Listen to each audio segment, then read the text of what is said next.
let's get into, I feel bad sort of blowing through this team, but what we said about them was dated. The Detroit Pistons, they went from having like $35+ million in cap space to they eradicate most of it by taking on Alec Burks and Nerlens Noel after having already taken on Kemba Walker. And they were going to get to the 35 million number after having Kemba Walker's money there. But you get to Nerlens Noel, who was making 9.2 million this year, plus Burks, that's 19 something million. They still like it's, by the way, Troy Weaver says that they're excited to have both of them there. And I think both those players help and make things easier on some of the younger players, like not having to put as much pressure on Jalen Brunson up front with Noel there. Burks is sort of another shot creator and floor spacer to help out with Jaden Ivey and Cade Cunningham. I think if you want to keep those guys, that's fine. But you do have cap space to go out there now if you're Detroit and continue to lean into shooting, maybe take some flyers on some wings. You're not going to be inflating offer sheets now at this point anymore. That's perfectly fine. I think what they did really, they had one hell of an offseason here.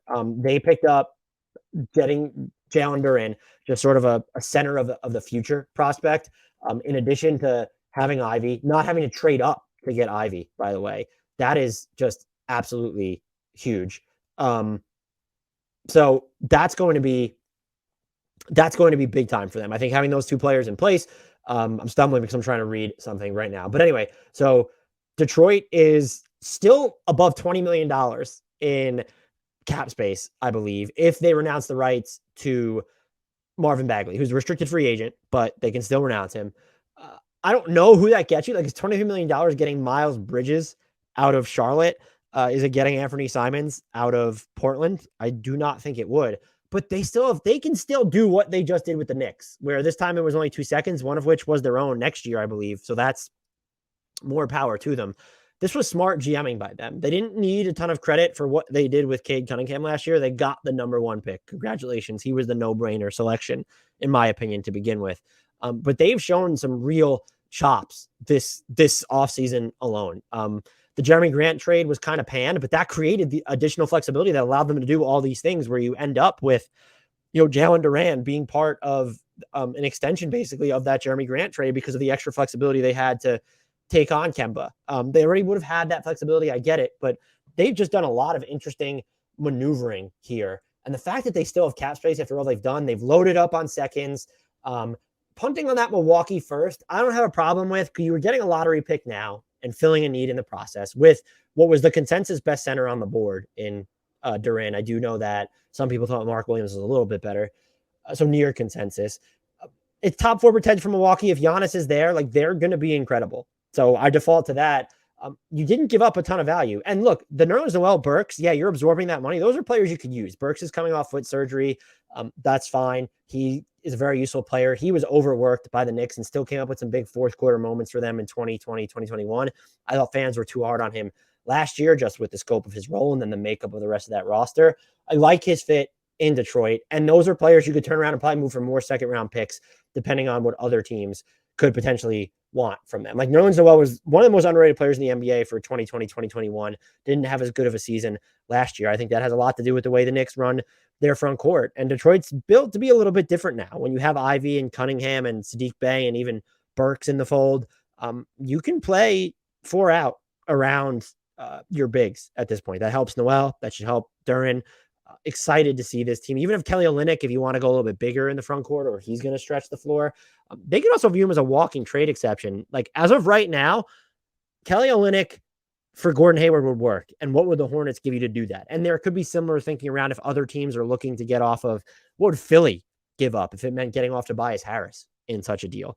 He has 2 more years after this one, so it's a little bit. No, he only has 1 year after this. So $37.6 million this coming season, 39.3 after. What would fit? Do they have enough draft equity to make that worth their while? I'm just so super incredibly high on the Pistons' future. I say it all of a sudden. I think Cade really put them on the map there. I think the improvement we've seen with, not improvement, but the willingness for Sadiq Bey to delve into his ball skills, he's going to give you some positional malleability. If we're looking at other free agents for them to target, they are sort of light in just the true wing department. You got rid of a bigger wing in Jeremy Grant. You still have Sadiq Bey. And Cade Cunningham, if you want to call him a wing, he is the body of a wing. If you're going to keep I know they declined the team option on Frank Jackson. I haven't seen anything on Hamidou Diallo yet. I'll double check that as we're recording this because that deadline was actually tonight. So they picked up his team option. So you have Hamidou Diallo, but he's not 6'5". Like he's not this bigger wing. So you could go that route, or you should go that route. And so what you're set up to do now, we mentioned this the first time around, is can you inflate the value of contracts for veterans that maybe want to go somewhere else, but they're going to come for you to 1 or 2 years because you can give them a windfall that's going to exceed what they get for 3 or 4 from another team. Gary Harris still on the smaller end. He would absolutely work here. I liked Victor Oladipo for them at first. I don't really anymore following the acquisition of Alec Burks. You could go, I mean, man, a trade for Kelly Oubre Jr. doesn't do a lot for their shooting, but Amir Coffey, I would love him here. Can they be a TJ Warren team now? He would be borderline perfect for this squad. Otto Porter Jr., maybe not enough of a true wing. That's another name they could look at. I think I'd probably prefer Caleb Martin over Cody Martin for this team. Would make a lot of sense.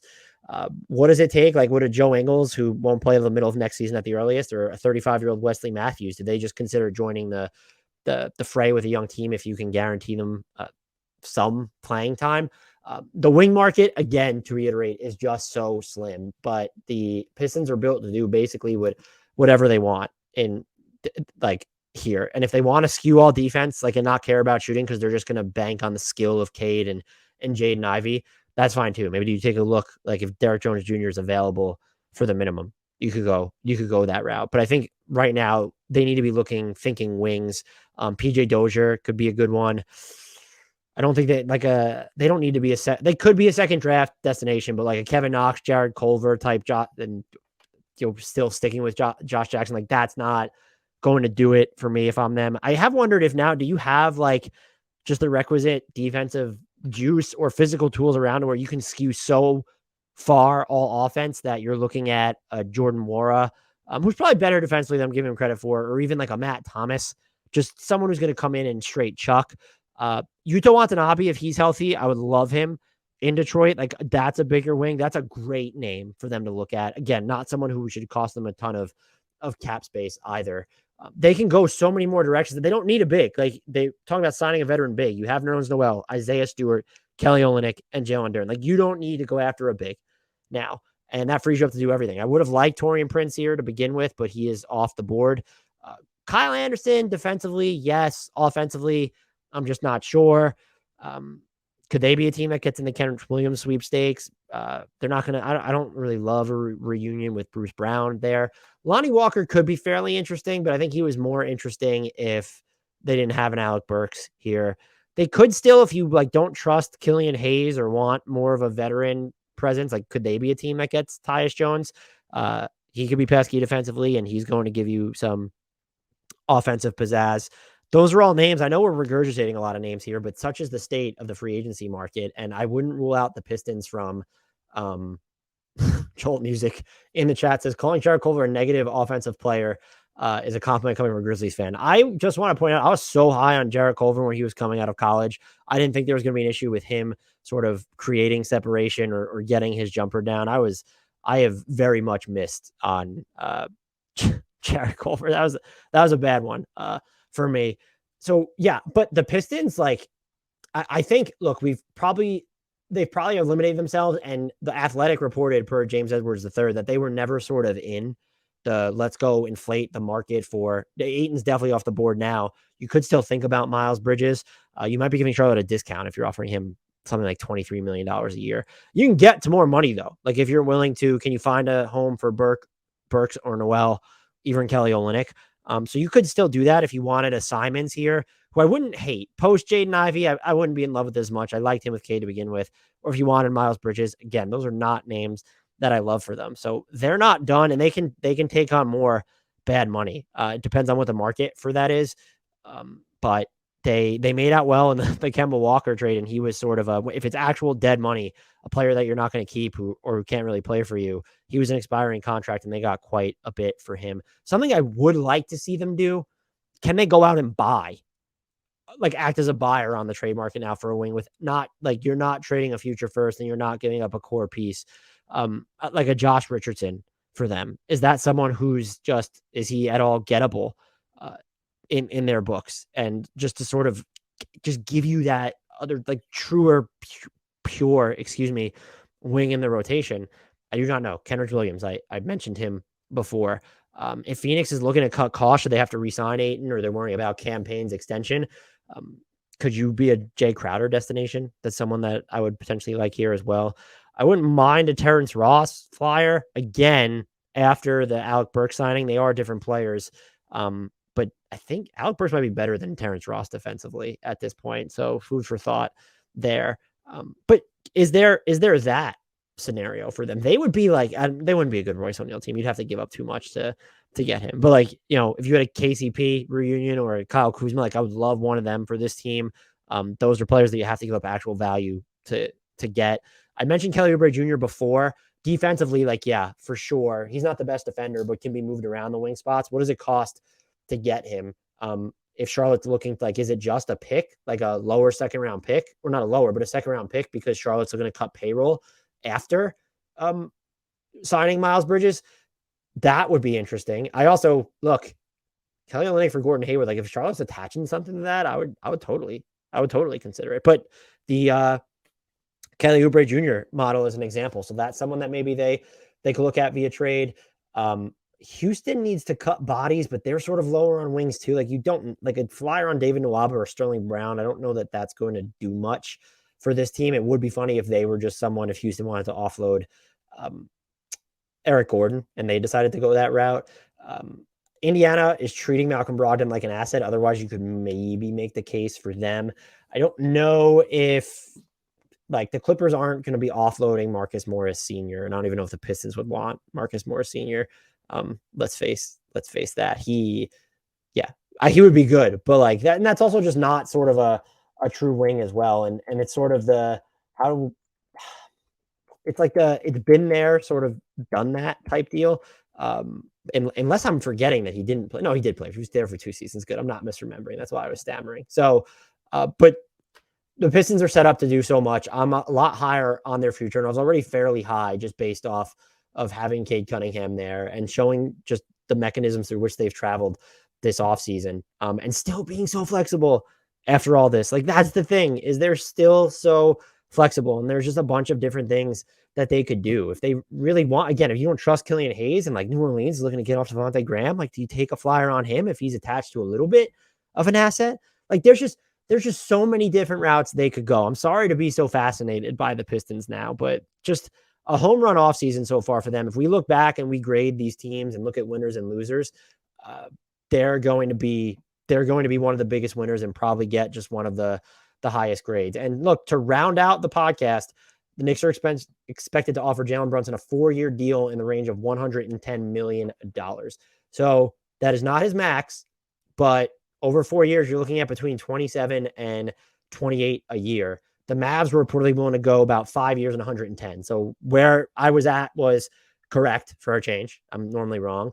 The Knicks are giving Brunson over 4, what the Mavericks were willing to go essentially over 5. That is a big difference for Jalen Brunson. Gets a more prominent role. Don't love the fit. Thank you for everyone who, Jolt Music. Oh, Kuzma would be awesome for the Pistons. Yeah. So what do you give up if you're the Pistons? Maybe Washington's scared of his free agency. I think it's more likely if there was a 3-team deal where they're trying to get somebody else and the inbound team there doesn't want him or something. It's just, I'm not giving up actual, like a ton of value for these guys, which is why I thought Josh Richardson might be more attractive, because I don't know how much the Spurs are going to value him. And it's also why Jay Crowder, it seems like Phoenix is all of a sudden, he's topsy-turvy, but it seems like Phoenix is all of a sudden like not as high on him, just reading between the lines there. I did think, not a wing.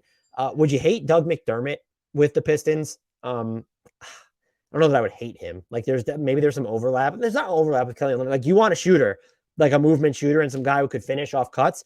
He'd be interesting. I don't know. Are the Spurs looking to get off his money? I have no idea what the Spurs are doing. I am so just freaking enthralled about the San Antonio Spurs, because I want them to keep Murray and go hard after like an Anthony Simons in free agency.